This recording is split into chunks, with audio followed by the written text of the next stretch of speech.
बोलिए स्वामी की धर्म ध्यान करके सवेरे सवेरे धर्म ध्यान करके सवेरे सवेरे प्रभु को सुमिरे सवेरे सवेरे प्रभु को सुमिरे सवेरे सवेरे ब्रह्ममुहूर्त में जल्दी से उठ करके ब्रह्ममुहूर्त में जल्दी से उठ करके नमोकार जप लो सवेरे सवेरे नमोकार जप लो सवेरे सवेरे धर्म ध्यान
सवेरे प्रभु को सिमर लो सवेरे सवेरे धर्म ध्यान करो सवेरे सवेरे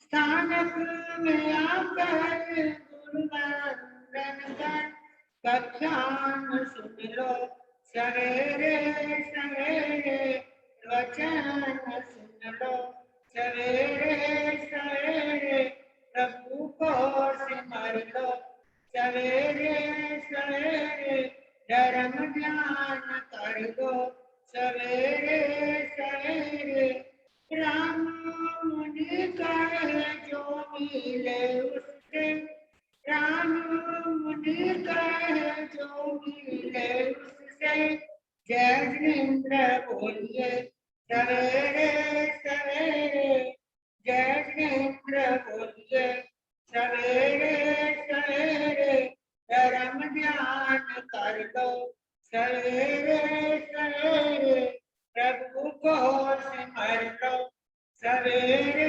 सवेरे नदी की धात जिसमें सब बह जाया करते हैं ऐसा में बड़ा तूफान प्रबल पर्वत झुक जाया करते हैं अक्सर दुनिया के लोग समय में चक्कर खाया करते हैं लेकिन कुछ ऐसे होते जो इतिहास बनाया करते इतिहास बनाया करते दुनिया के चराचर जीवों पर जाल बिछाया है क्या साधु दृष्ट क्या बात जगत कोई नमक नहीं पाया अतियुग गगन हो गए आने से संतों का समागम मिलता है जिनवानी शरण करने से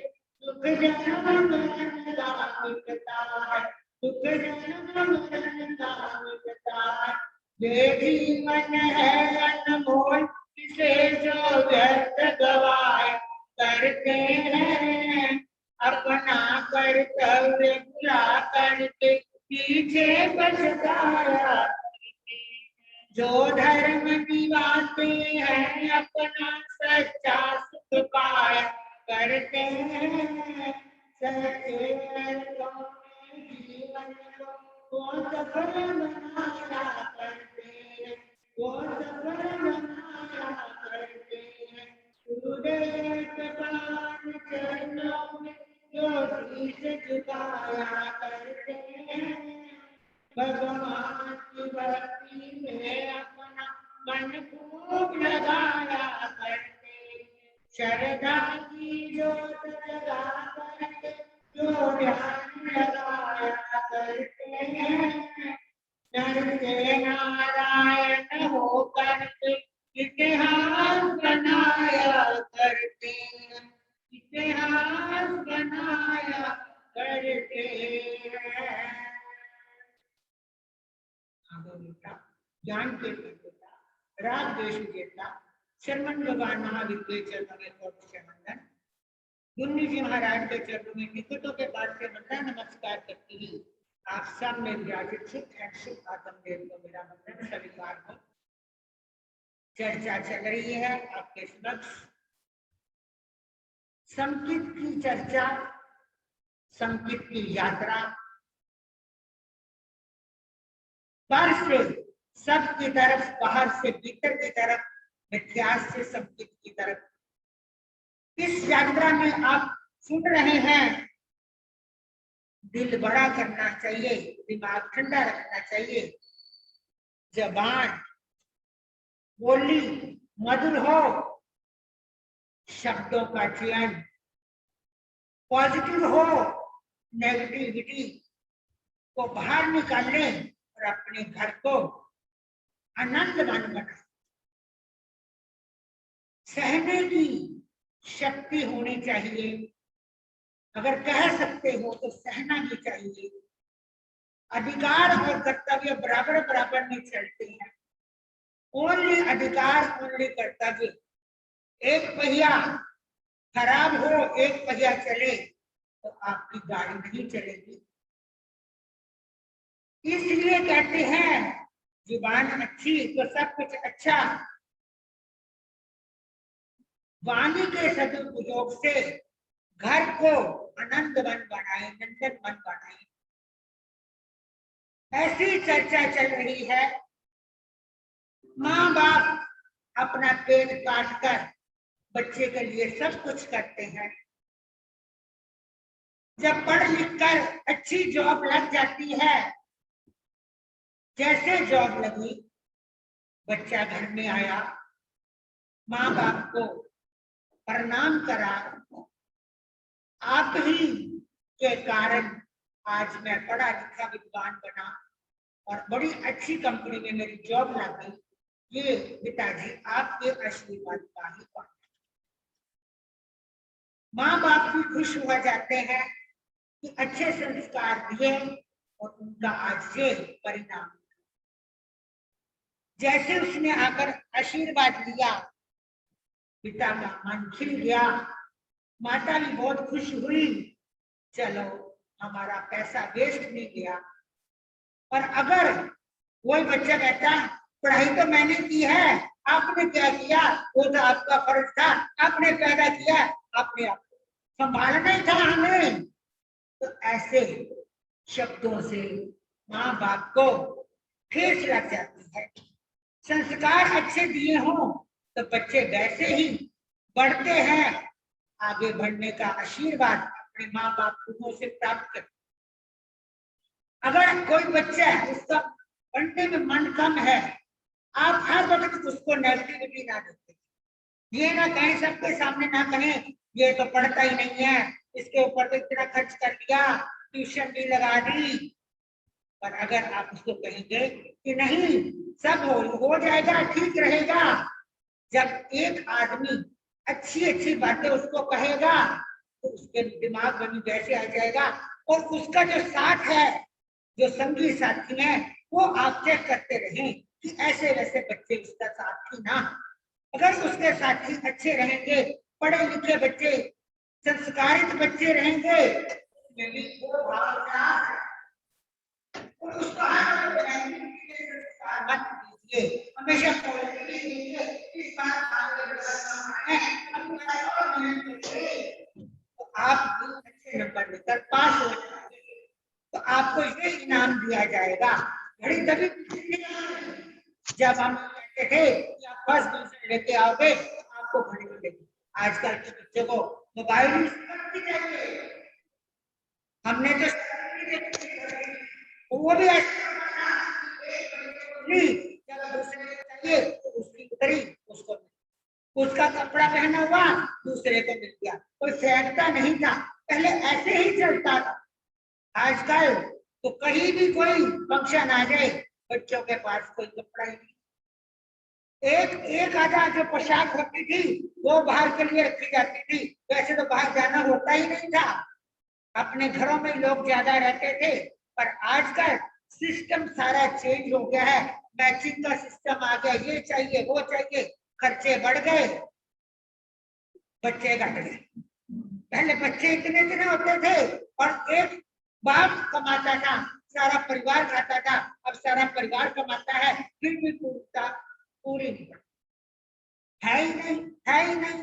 ऐसे ऐसे क्योंकि खर्चे हमने बढ़ा रहे हैं, खाने पीने में उतना खर्चा नहीं जो ऊपर के खर्चे हम कर सकते हैं। अगर बाय चांस किराए का तो एक महीना जाते पता नहीं चलता, और ये मोबाइल है और बिजली के खर्चे हैं, एसी के खर्चे हैं, कितने कितने खर्चे हो गए।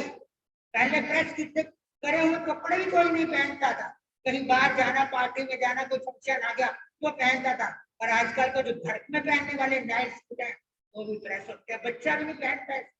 तो ये सारे खर्चे हमने खुद ही बढ़ा रखे हैं और टेंशन का कारण बने हुए हैं खुद।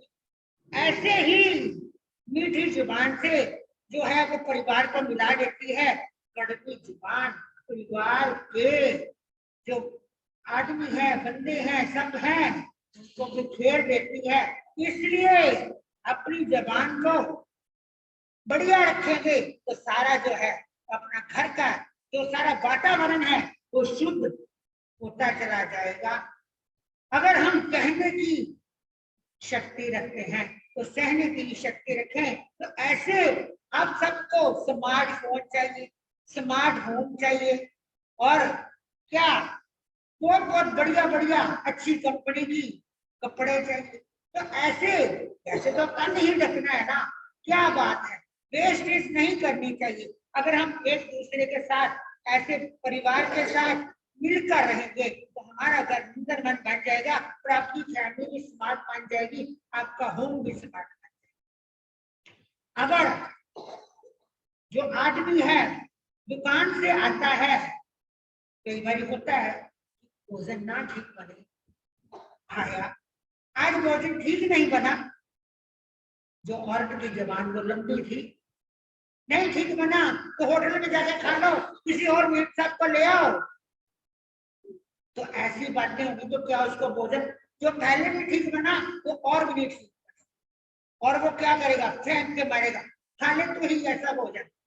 और अगर वो क्या देती है, कोई बात नहीं मैं ध्यान रखूंगी, मेरा ध्यान कहीं और चला गया था, मेरे दिमाग में कुछ टेंशन थी या मेरे सिर में दर्द हो रही थी, कल आपको जो आप कहोगे वो ही बना दूंगी। तो ऐसे क्या होगा, ना तो अन्न का निरादर होता और ना उसकी टेंशन का कारण बनता। वो दुकान से अच्छी तरह आया बड़ा खुश होकर, और आकर उसने अगर ये बात हल्की सी कह भी दी तो अपनी जबान अपनी अंदर रख लेते तो घर का माहौल ना खराब होता। ऐसे ही अगर आदमी जिसकी जुबान लंबी है और दूसरे के कान खड़े हो जाए, उसके कान ऐसे हो जाए सुनने के लिए तैयार हो जाए, तो घर का माहौल ठीक हो सकता है। जबान छोटी हो जाए, कान बड़े हो जाए, तो तभी गुजारा हो सकता है। ऐसे ही करते हैं कि घर को जो है अपने सुंदर बनाने के लिए आप अच्छे अच्छे संस्कार लीजिए और दीजिए, तभी प्यार करने वाले के सब दुश्मन बन जाते हैं। कई बार ऐसी हम बोली बोली जो है, अगर बोलने का विवेक नहीं रहता तो सारे चीज का माहौल बिगड़ जाता है। और अगर आप समाज करने बैठोगे ना, अगर आपका नियम है, अगर आपके दिमाग में टेंशन है तो आप पढ़ कुछ और रहोगे दिमाग आपका नहीं जाएगा। माला हाथ में चलती रहेगी पर दिमाग में वही बातें चलती। तो ऐसे अपने घर में टेंशन का माहौल मत बनाइए। तो ऐसा मत करिए ना जो आप कीजिए। आपके साथ कोई ना कोई प्रॉब्लम हो सकती है। आज आपके साथ प्रॉब्लम है, कल दूसरे के साथ भी प्रॉब्लम है। एक दूसरे की प्रॉब्लम को समझने का स्वीकार करें कि मैंने ठीक है, मैं कुछ नहीं कहूंगा, अपने आपको बदल लेना ही जिंदगी में संवरने का काम है। तो आप थोड़ी सी कहानी भी ले लें। 2-3 दिन से कहानी भी नहीं चल रही। कहानी का नाम आपको पता है, सुख दुख का हाथ। चल रहा है धनदत्त स्वर्ण द्वीप में पहुंचा हुआ, बहुत सारी ईंटें बना ली और बीच में अपना नाम लिख दिया धनदत्त। बहुत सारा जब धन इकट्ठा हो गया सोने का, ईंटें खड़ी हो गई, कहता ये किस काम की, कब तक मैं यहाँ पर स्वर्ण द्वीप में बैठा रहूंगा, फल फूल खाता रहूंगा, पानी पीता रहूंगा और यहाँ ये काम करता रहूंगा। ये द्वीप है, यहाँ पर देखता हूँ कोई ना कोई समुद्री जहाज आता ही होगा। जब मन में आप किसी तरह की ख्वाहिश रखते हो ना, वो काम पूरा हो ही जाता है, आपकी लगन उधर लग ही जाती है। रोज देखता है समुद्र की तरफ कि कोई आ रहा होगा। एक दिन उसने देख ही लिया कि एक जहाज आ रहा है। थोड़े ही दिनों में ये इस टापू पर आ ही जाएगा। इंतजार करने लगा, उसके मालिक से बात कर लूंगा, उसको कहूंगा कि मेरे को सुरक्षित जगह पर पहुंचा दे, मैं तेरे को चौथा भाग 3 भाग अपने पास ईंटों के रख लूंगा, 1 भाग उसको दे दूंगा, और तो मेरे पास कोई धन है ही नहीं। द्वीप पर समुद्री जहाज आ गया, उसका मालिक नीचे उतरा, पानी खत्म हो गया था इसलिए उतरा। उसको मिला बहुत दिनों बाद किसी मनुष्य की तस्वीर देखी, मिलना हुआ, बातचीत हुई और बोला कि आप मेरे को सुरक्षित जगह पर ले जाओगे, मेरे पास बहुत सारा सोने की ईंटों का धन है, 1 भाग आप रख लेना और मेरे को सुरक्षित जगह पर पहुंचा दे। अच्छा ठीक है, ये नहीं पूछा कि ये कहां से इतना धन लेके आया है इस ईंटों का। ठीक है, मैं आपको पहुंचा दूंगा। फिर जब बात पक्की हो गई, खाना खाया, गरम गरम खाना जहाज वाले मालिक ने उसको खिलाया। बहुत प्रसन्न हुआ, पता नहीं आज कितने दिनों बाद मैंने ये खाना खाया है। सारी ईंटें ले आया, रख दी। मालिक जो था खुश हुआ कि चलो, मैंने तो समुद्र को ये जहाज चलाना ही था, ईंधन भी था, सब कुछ था, मेरे को एक हिस्सा वो दे देगा, पर इसका तो कोई साथ में है ही नहीं। वो समुद्र का नजारा देखता, बड़ा अच्छा लगता उसको, लहरें उठती, जहाज बनकर नीचे गिरती, बहुत ही खुश होता। पर जहाज के मालिक के मन में लोभ आ गया, इसका तो कोई अगला पिछला है ही नहीं। अगर मैं इसको, ये ऊपर चोटी पे बैठता है जहाज में और ये देखता है किनारों में, समुद्र की लहरों में खुश होता है, किसी दिन पीछे से जाकर इसको धक्का दे दूंगा, इसको कौन सा पता चलना है, और मैं जहाज आगे चला दूंगा, ना इसका कोई वालीबार से, और सारी की सारी ईंटें जो हैं वो मेरे को मिल जाए। वो प्लानिंग बना रहा है अपने दिमाग में कि नहीं, मैं इसको ऐसे ही करूँ। एक दिन ऊपर वो बैठा हुआ था, चलो जहाज में ऊपर चोटी पर नजारा देखें।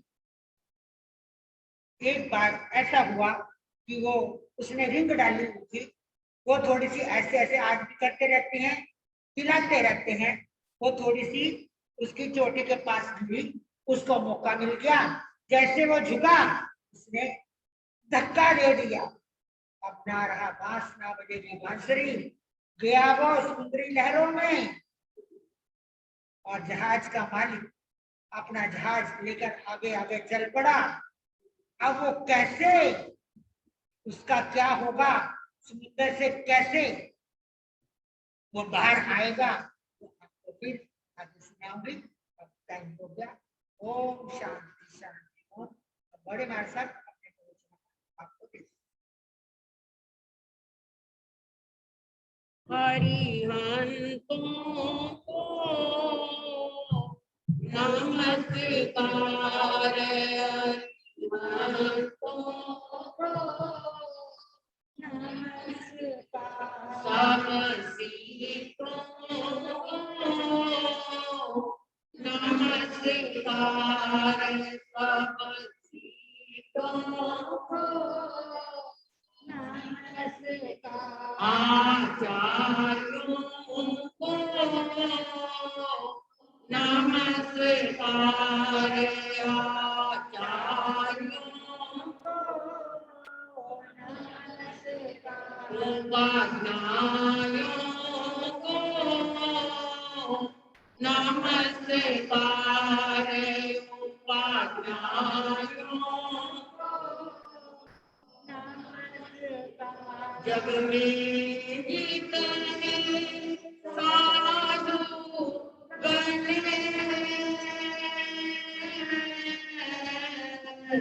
जग में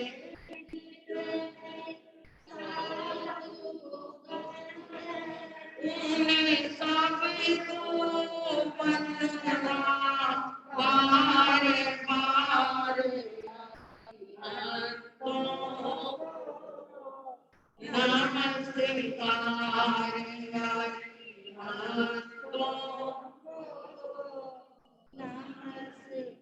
ध्यान रूपम मन पुष्पम पंचेन्द्रिय भूताशयम्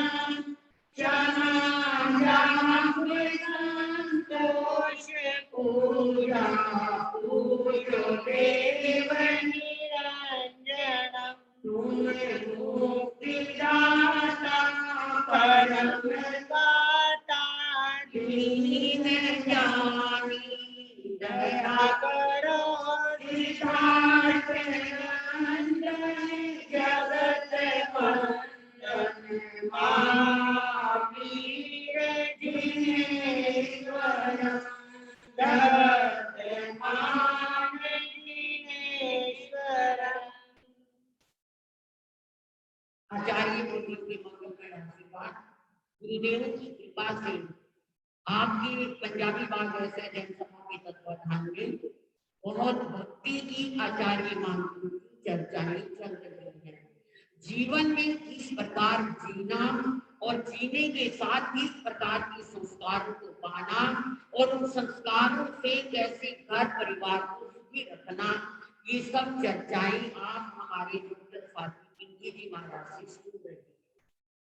लेकिन आचार्य मानकों भक्ति की धारा में प्रवाहित होकर के भक्तामृत स्तोत्र की रचना की और भक्तामृत स्तोत्र के लगभग 44 श्लोक आपके सामने आ गए हैं। 44 श्लोकों में आपने सुना और पिछले श्लोकों में कि हे प्रभु, जो भक्त आपका आश्रय लेता है, आपकी चरण शरण सेवा में लेता है, उस भगत को ना शेर का भय रहता है, ना हाथी का रहता है, ना नाग का रहता है, ना अग्नि का रहता है, ना शत्रु का रहता है, ना शत्रु सेना का भय रहता है। तो निर्भय हो, हर तरह से सुरक्षित हो जाता है। उसका एक बहुत बड़ा क्या बन जाता है, सुरक्षा कवच बन जाता है। और इसलिए लाख कोशिश करने पर कोई उसे मारे तो वो मर। जैसा कि कल कृष्ण जन्माष्टमी के पावन अवसर पर आप सुन रहे थे कि कृष्ण को मारने के लिए कंस ने कोई कम योजनाएं नहीं बनाई, पर लेकिन वो बाल विवाह नहीं कर सका।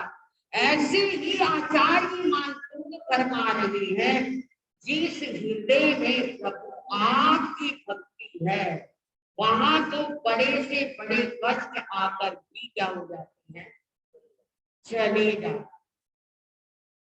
अग्नि पानी बन जाता है, जहर अमृत बन जाता है, सूली सिंहासन बन जाता है, और नाग फूलों की माला बन जाता है। वो सुभद्रा सती जो क्या है, एक ऐसी जगह विवाहित हो गई थी जिस जो कि धर्म को जैन धर्म को नहीं मानते थे, लेकिन वो जो जिसके साथ उसका विवाह हुआ था उसे सुभद्रा पसंद थी, पर सुभद्रा के पिता का प्रण था कि जब तक मेरी बेटी धर्म को मानने वाली है और उसने बौद्ध जैन धर्म को सीखा पढ़ा जाना समझा है, तो जब तक कोई ऐसा लड़का धर्म को सीखने पढ़ने जानने वाला नहीं मिलेगा, तब तक मैं अपनी बेटी का विवाह उसके साथ नहीं करूं। और ये बात किसको पता लग गई, सुभद्रा के होने वाले, यानी उस लड़के को जो सुभद्रा को चाहता था, जिसने सुभद्रा को देख लिया था, सुभद्रा के रंग को देख लिया था। अब वो फर्जी नकली क्या बन गया, साधु संतों के पास आने वाला भगत बन गया। जाता है, महाराज को वंदना करता है, सीखता है, पढ़ता है, और वो भी नगर सेठ का लड़का था, पर वो जैन धर्म के अनुयायी नहीं थे।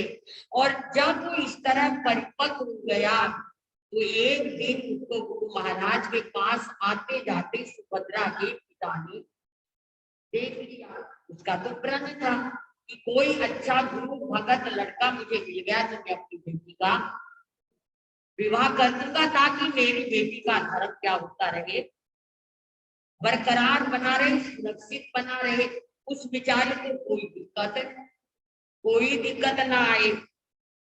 अब उन्होंने उस लड़के से पूछा, वो तो कहता मैं तो कोई गुरुओं का भगत, मुझे तो कोई फर्क नहीं, मैं तो कुआरा हूं। अब सब बातें करी, पिता से करी, पिता ने भी देखा कि बहुत संपन्न परिवार है, लड़की बहुत संस्कारित है, और क्या है, ले लिया रिश्ता, विवाह हो गया।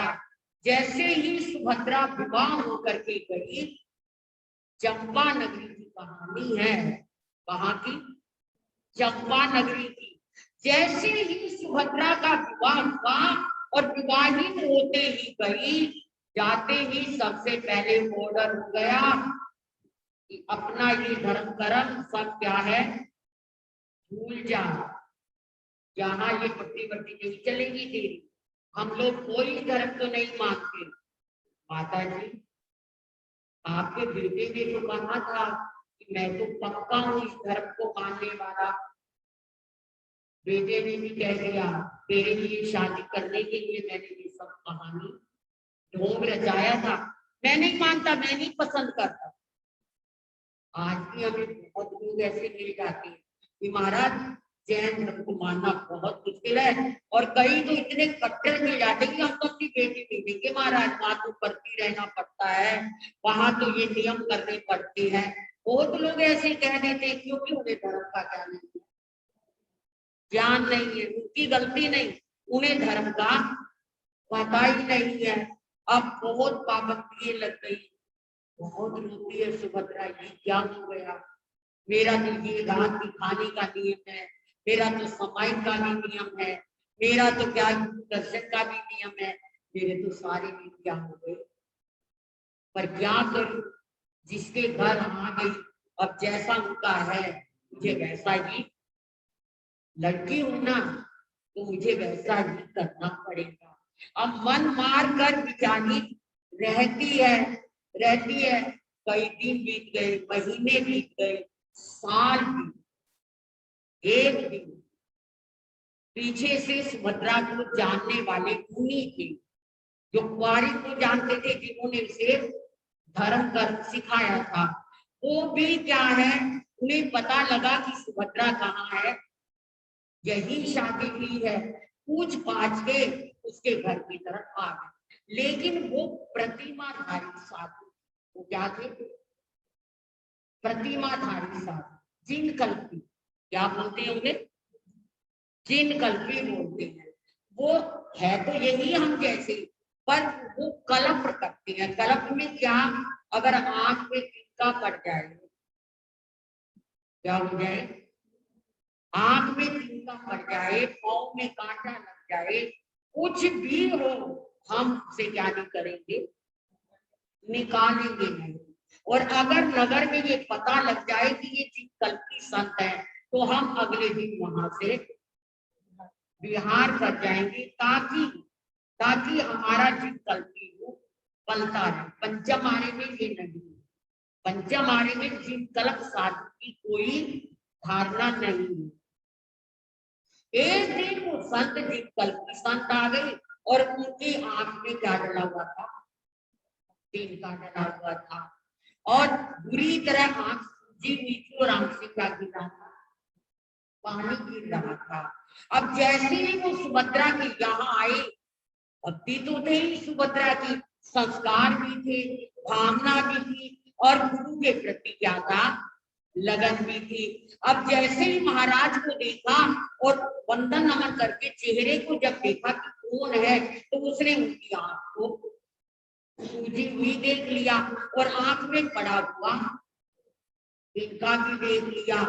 अब उसने सोचा ये खुद निकालेंगे नहीं, इसने पढ़ा हुआ था, धर्म को जाना हुआ था, समझा हुआ था कि ये तो निकालेंगे नहीं, अब कैसे निकालूं, कैसे निकालूंगी, ये विचार कर रही थी। और करते करते जैसे ही उसका चिंतन चला, उसने आप देखा ना था, घर में कोई सांस वगैरह थी नहीं, वो क्या अपनी जीभ से थी, मुनि की आंख कोमल है, कहीं नुकसान ना हो जाए, अपनी जीभ आंख के पास ले गई मुनि के, और अपनी जीभ से उसने क्या कर दिया, टीका निकाल दिया। जीभ क्या होती है, बड़ी कोमल होती है, अभी आंख हाथ लगाऊंगी तो कहीं आंख को नुकसान ना हो जाए, उसने जीभ से वो टीका निकाला। अब जब ऐसे करके टीका निकाला, तो उसकी जो बिंदी थी वो किसको लग गई, मुनि को लग गई। बिंदी किसको लग गई, मुनि को लग गई। अब जैसे ही वो निकाल रही थी, वो तो टीका निकाल रही थी, और टाइम की बात होती है, समय की बात होती है, और उधर से फोन आ गई सास और ननद, अरे अरे तूफान मचा के रख दिया, ओहो इतनी ज्यादा गिरी हुई है तूने मुनि को भी नहीं छोड़ा, इतना तेरा संयम और इतना भ्रष्ट जीवन है। बेटा बाद में आया, अरे तेरी पत्नी तो कुत्ता है, कुत्ता, आज हम थे नहीं घर में, मुनि को बुला लिया, और जब हम आए तो क्या है, इसकी बिंदी भी मुनि को लगी थी, और तो क्या। सुभद्रा ने कहा नहीं ऐसी बात नहीं मासी, असल वो मुनि जी कल्पी थे, उनका प्रण था कि आंख में टीका पड़ जाए, पाँव में कांटा लग जाए तो निकालते नहीं, तो मां उनकी आंख सूजी हुई थी। अगर आपको विश्वास ना हो तो देख लो जा करके, मैंने क्या है, हाथ से उंगली से टीका नहीं निकल सकता था, मैंने क्या किया, जीभ से इसको, मां मैंने ऐसा कुछ नहीं किया, नहीं उल्टा कही, तुझे तो शर्म भी नहीं आ। अब पति भी बहुत खपा होता है और उसे कोठरी में बंद कर देते हैं।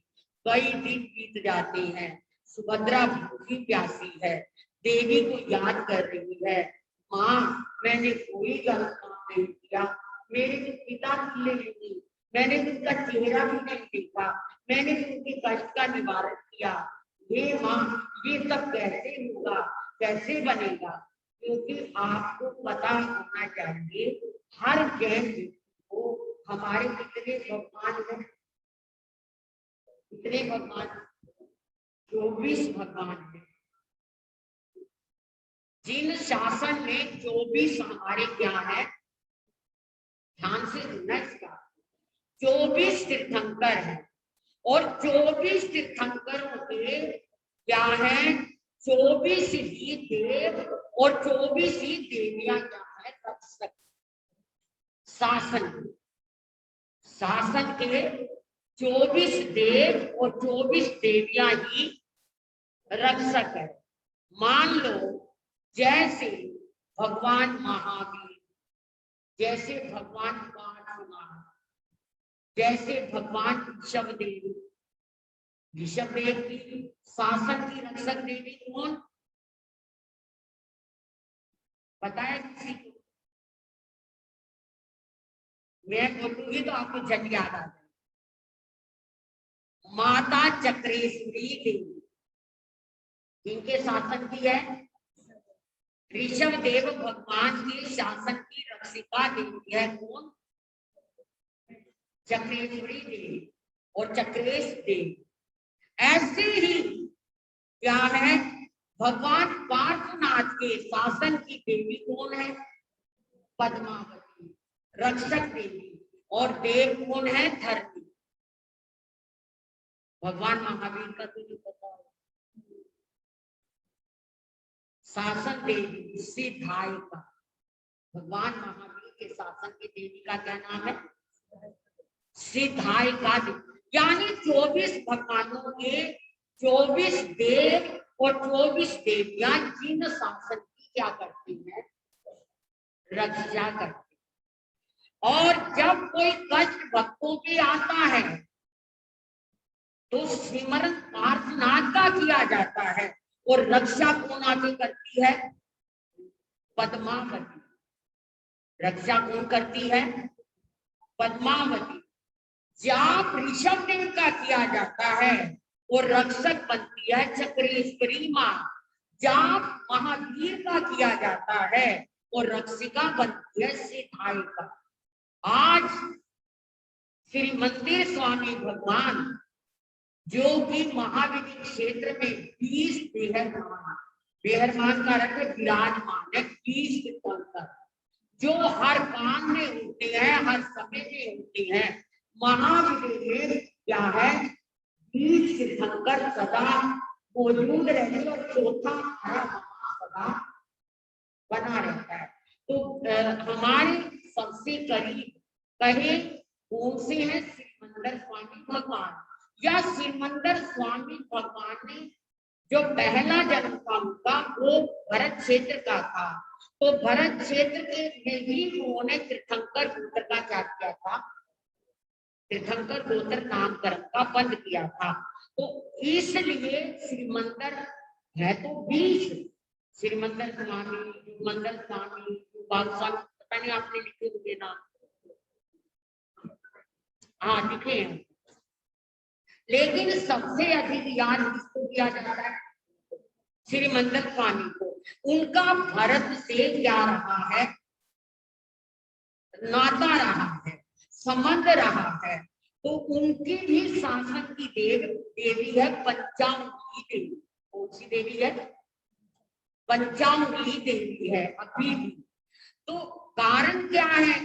तीर्थंकरों की आयु तो कितनी, भगवान महावीर की कितने साल की आयु? सारी 72 साल। भगवान पार्श्वनाथ की कितनी थी? मतलब 100 साल की। ऐसे मतलब तीर्थंकरों की आयु क्या है?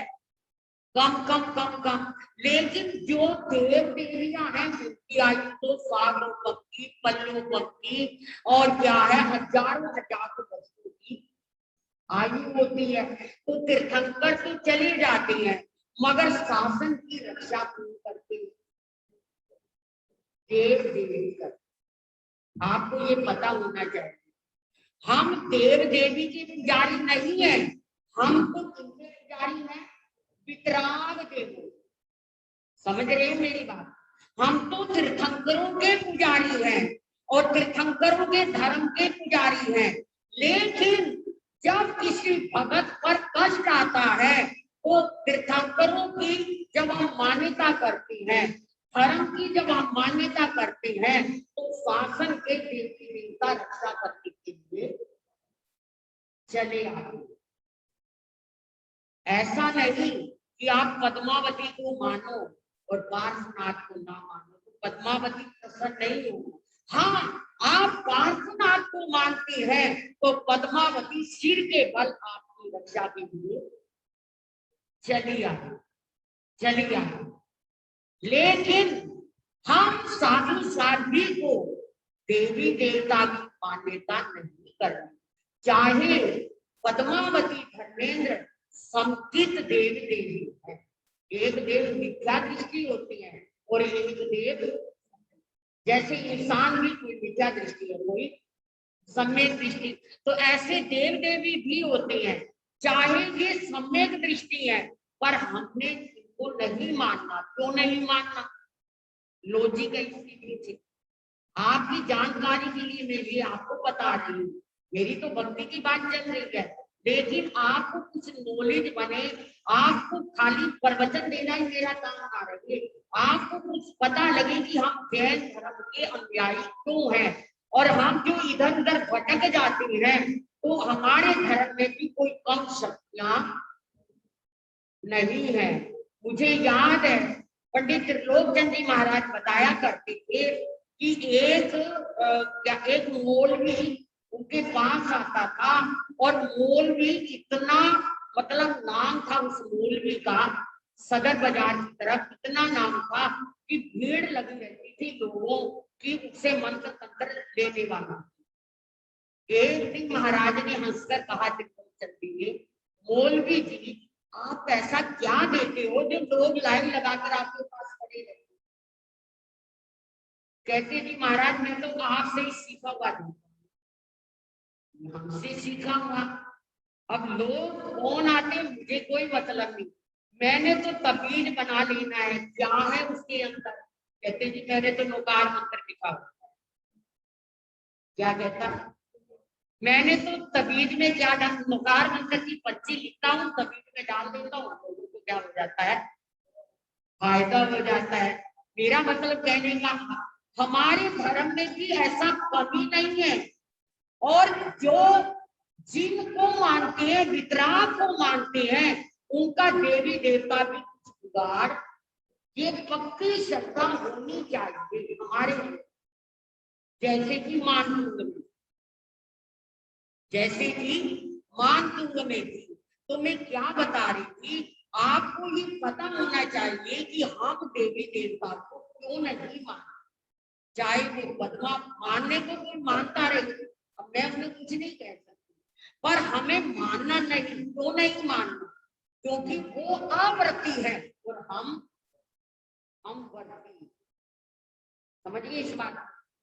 हमने 5 महाव्रत लिए हुए हैं, हमारे अंदर तो क्या है, केवल ज्ञान पाने की और मोक्ष जाने की शक्ति है। पर दुनिया की किसी भी देवी देवता में ना केवल ज्ञान पाने की शक्ति है और ना डायरेक्ट मोक्ष जाने की शक्ति है। जो फरिश्ते कर सकते हैं, फरिश्ता उर्दू का शब्द है ना, फरिश्ते किसको कहते हैं? देव। जो फरिश्ते कर सकते हैं, कर सकता है इंसान। जो फरिश्तों ने किया इंसान भी कर सकता है, कोई बड़ी बात नहीं। जो फरिश्ते कर सकते हैं, कर सकता है इंसान भी, पर फरिश्तों से ना हो, वो काम है इंसान का। समाहित करना, ओरसी करना, व्रत करना, उपासना करना, विहार करना, या अपने क्या है श्रावक के 12 व्रत लेना, ये कौन इंसान कर सकता है? देवी देवता तो एक नियम नहीं ले सकते, एक नियम भी, छोटा सा नियम भी नहीं ले सकते। आप कहेंगे क्यों? क्योंकि वो तो अपनी पूंजी जो यहाँ कमा गई वो खा रही है बैठ करके, और उन्हें वो नियम ले ही नहीं सकते। इसलिए हम वर्ती हैं। वर्ती का मतलब हमने 5 महाव्रत लिए हुए हैं, आपने सामायिक आदि व्रत लिए हुए हैं, और उनके पास कोई व्रत नहीं, तो वर्ती अवर्ती को नमस्कार पूजा उनका क्या है, ध्यान नहीं कर सकते। हाँ, शासन की रक्षा के लिए अगर कभी याद किया जाए तो दौड़े आते हैं। जैसे आपने अभी सावन में उषाधरण का जाप किया, और उषाधरण स्तोत्र किसने बनाया है? आचार्य भद्रबाहु स्वामी ने। और शासन पर बड़ा कष्ट आ गया था, महामारी फैल गई थी। जैसे अभी कोरोना वगैरह कोरोना फैला था। तो ऐसे में आचार्य भद्रबाहु स्वामी ने संघ की रक्षा के लिए पुस्तक हरण का स्तोत्र बनाया। और क्या है, इसको याद किया पद्मावती धरने पद यानी पार्थ यक्ष को।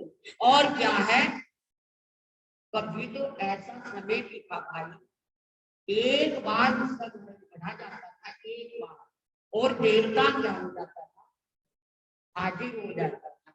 मगर कई चीज इतनी सस्ती हो जाए ना तो मिस यूज कर लेते। हुआ क्या, एक बार एक बहन खाना बना रही थी और उसका छोटा बेटा था, उसने पोटी कर दी।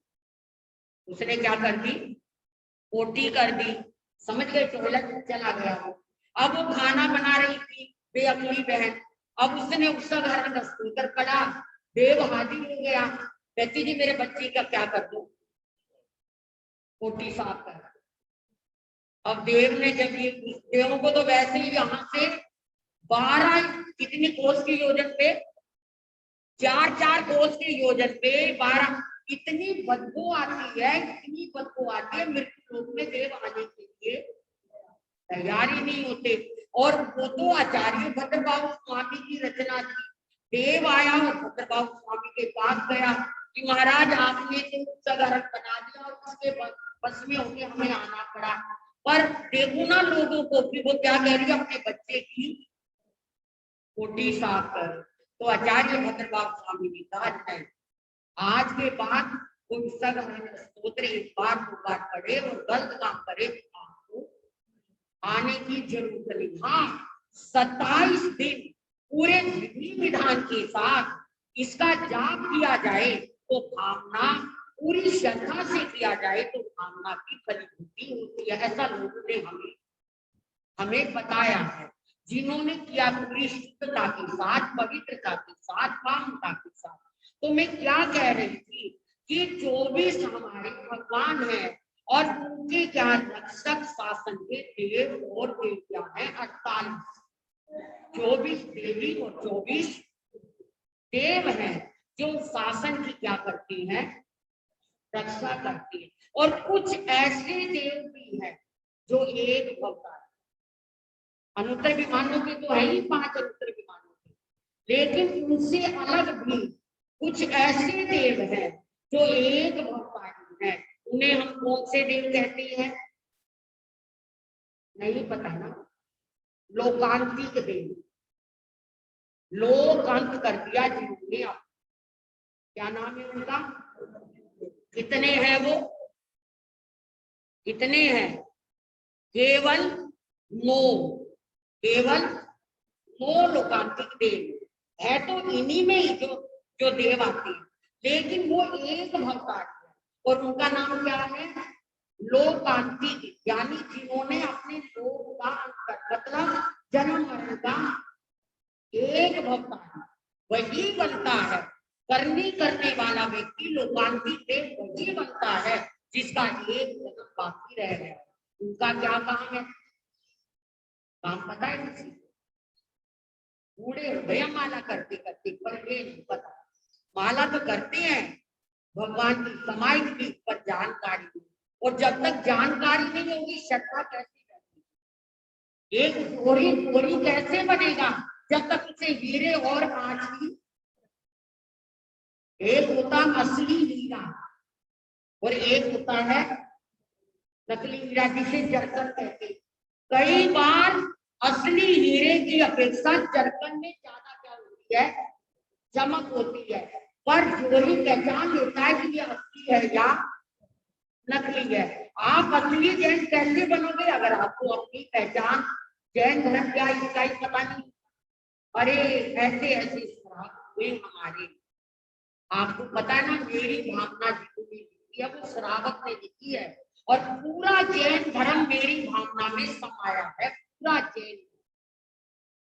और किसकी भावना है वो, मेरी का मतलब हरे की वही भावना है जो आप मरते भी पढ़ते हो, जन्मते भी पढ़ते हो, खुशी में भी पढ़ते हो, गम में भी, मुक्ति जिसने राम कृष्ण मालिक जीते, ये मेरी वो किसने बना रखी है, एक श्रावण में क्या नाम था उनका?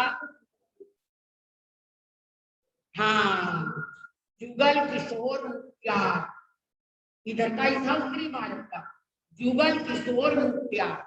तो जानकारी बहुत जरूरी है भाई, अगर जानकारी नहीं होगी तो हमें पहचान नहीं हो, हमें दृढ़ता नहीं है, हमें दृढ़ता नहीं आ पाएगी। तो मैं बता रही थी कि लोकांतिक देव का काम क्या है, बस उनका एक ही काम है, बड़े आनंद में है वो स्वर्ग में। काम क्या है? जब तीर्थंकरों का समय आता है ना घर बार छोड़ने का, मान लो कि भगवान महावीर ने अब क्या है, दीक्षा लेनी है, भगवान पार्श्वनाथ ने, भगवान ऋषभ देव ने, किसी ने भी दीक्षा लेनी है पूरी पृथ्वी पर, वो किसी ने भी दीक्षा लेनी है, तो लोकांतिक देव पहरेदार की तरह, चपरासी की तरह घंटी बजाते, जैसे चपरासी घंटी बजाता है ना स्कूल में कि अब क्या हो गई, आधी छुट्टी हो गई, अब पूरी छुट्टी हो गई।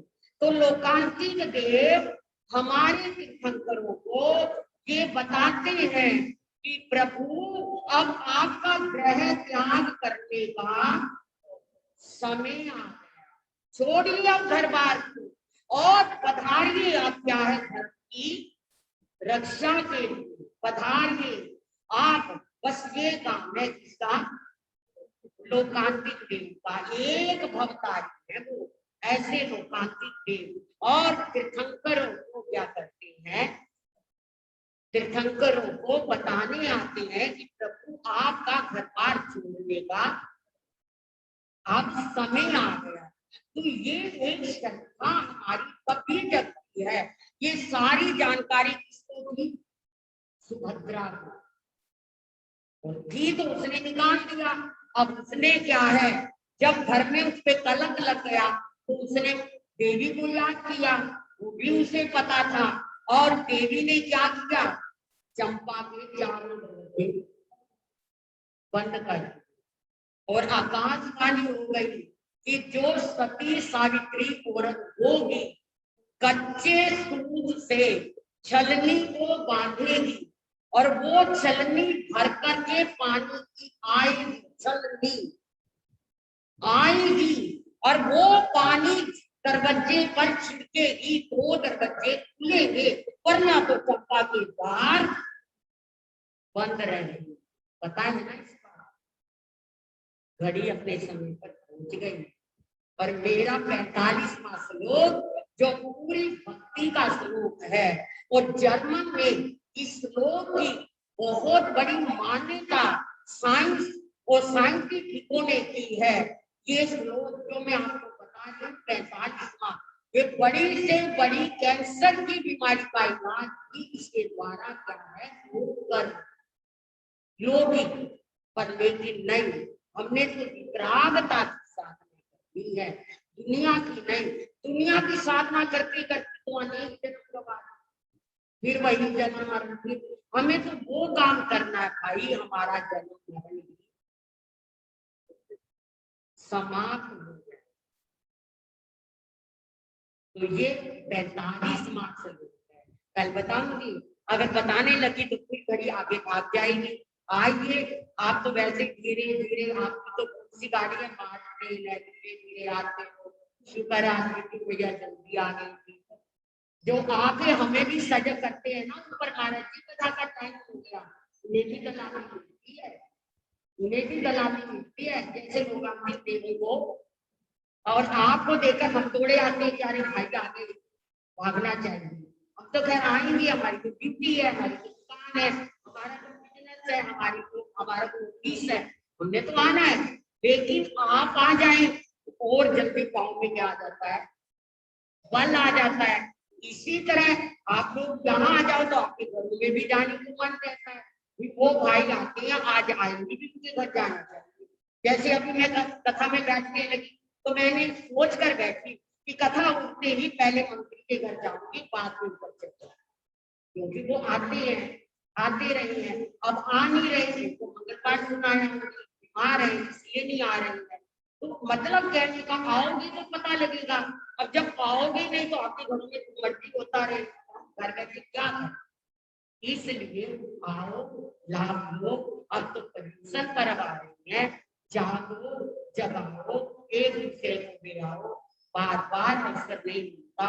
और एक बात को बताओ, कथा सुनते सुनते सुनते सुनते कई बार इतना रस आ जाता है अनंत करने की, और तीर्थंकर गोत्र भी बन जाता, तीर्थंकर गोत्र भी बन जाता। योगी की सेवा, गलान की सेवा, साधु की सेवा, आचार्य की सेवा, उपाध्याय की सेवा, जिन वाणी का श्रवण, ये 20 बोध है क्या बांधने की? तीर्थंकर गोत्र बांधने की। अगर सुनते सुनते आनंद आ जाए और तन मन खिल जाए तो हम बहुत कर्म की निर्जरा आना ही चाहिए। खाते खाते उम्र बीत गई, रोटी खाते खाते रोटी से मन उताया था। चलो किसी दिन दिल भी उठा जाता है, आज तो बाजार में खाए, फिर आकर क्या करना पड़ता अगले दिन? फिर क्या है रोटी बिना गुजारा। ऐसे ही धर्म बिना भी गुजारा, प्रवचन बिना भी गुजारा नहीं। जितना मर्जी ना हो, गुजारा तो इसी से। इधर रोटी उधर रोटी, रोटी उधर रोटी, इधर रोटी, ओ इधर रोटी उधर रोटी, रोटी उधर रोटी। रोटी खाकर प्रभु ना बजिया उसकी किस्मत खोटी, इधर रोटी। तो रोटी है तो हमें प्रभु का भजन भी करना है। रोटी खा ली, प्रभु का भजन किया तो फिर तो किस्मत हम कहाँ से चमकाएंगे? किस्मत को चमकाना है, धर्म स्थान पे आना है, जीवन को सुंदर बनाना है। भगवान माता वीर आज तो